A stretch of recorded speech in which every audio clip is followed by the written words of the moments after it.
Hi, I'm Melinda with beanhoppers.com, and today I'm going to do a review for you for the OXO Barista Brain Automatic Coffee Maker. So generally speaking, you want to know a little bit of the features and functions before you spend $200 on a coffee maker.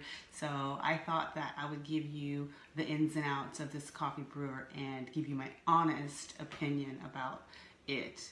Now overall, my general impression is that it makes great coffee. It's a very simplistic machine and it doesn't have a lot of options, but if that's what you like, then that's really all you need is for something to make fantastic coffee and have it be easy. Now, I'll go over all the items on the brewer, and you can judge for yourself whether you like it, and I'll give you my opinion because that's what I do. Okay, so I'll start with the thermal carafe. The thermal carafe is really nice because it keeps your coffee really hot and it doesn't sit on a warming plate, which I don't like very much because as the coffee sits on a warming plate, it actually continues to brew a little bit and it ends up being bitter after just a few minutes. I can really tell the difference. So I always recommend coffee makers with thermal carafes for better coffee. And also when you get down halfway into your cup and your coffee's getting cold because you're really busy, you can pour a little extra coffee in there to warm it up instead of trying to put it in the microwave or something. It's a much better way to keep your coffee warm. So my first impression on this brewer in general, before I actually get into the craft, is that it's a little plasticky. You know, I spent $200 on the machine and I kind of expected it to be a little more substantial, and I find that the parts are a little lightweight, not really a heavy duty plastic, but they're kind of tinny and it feels kind of cheapy to me. That doesn't mean the coffee maker doesn't work great, and that doesn't mean it's not you know, doesn't make good coffee. I was a little surprised at the quality of the plastics used. The thermal carafe has a nice shape to it, and it has a brew-through lid, which is nice, but the lid itself, you have to kind of screw it off. Like, it's a little cumbersome because you're screwing it off to get it off, and the neck on the thermal carafe is so small that you can't get your hand in it, and you would have to use a scrubby brush, a long handled brush, to get in there and clean it. I would much prefer having something that's a little wider around the neck so I can actually wipe it with my hands and get in all the parts to clean it.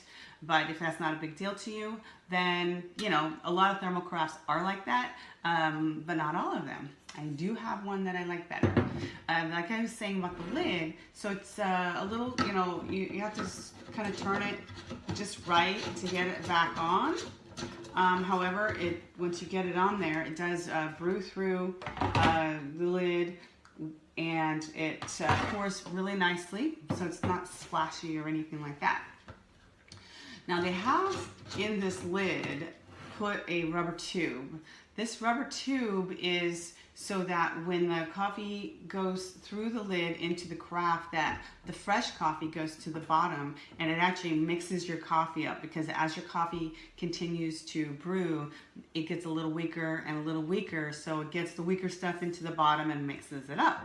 However, I don't like things that are permanent tubes personally, because I'm a little picky about cleaning things, obviously. And they don't really give you like a brush or anything to clean it with. I know you can rinse it out, but over time coffee residue will get in there, and I feel like it would change the flavor of the coffee as it gets older. You can descale this machine and it would clean it out, but I always get weird about that too. And I just probably wouldn't use this. That's all. I mean, it still brews through the lid just fine. If you don't like it, you don't have to use it, but it's kind of a cool concept that it mixes the coffee in. So that's a nice concept. I just don't like that you can't clean it very well. Okay, so that's the thermal carafe. It uses a number 4 paper filter, and so it has a cone filter, which is nice. It's got a drip stop on the bottom, so if your coffee's brewing and you can't wait any longer and you want a cup, you can pull it out. However, the water from the reservoir will continue flowing into the filter basket, and it will overflow if you keep the carafe out too long. So pour a little bit and put it back quickly so it doesn't overflow.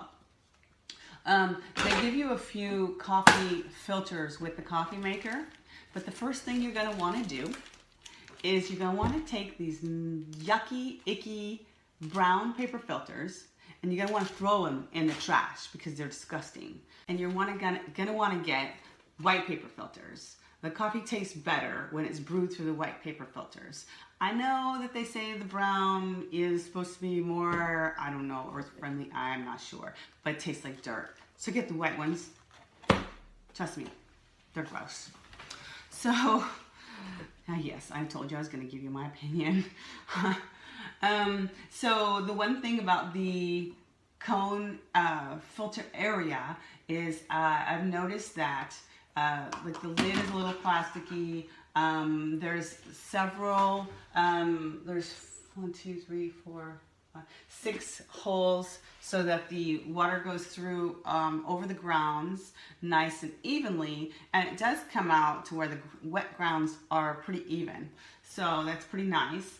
But when I open up the lid, and if I don't have this filter in there, it leaks all over the place. So there's this little rubber stopper thing, or not even a stopper, it's where the water comes through. And it's really steamy in here, of course, because you just make coffee, but it stays like that pretty much all day. And it leaks, drips water all over the place, and it's just a little messy. The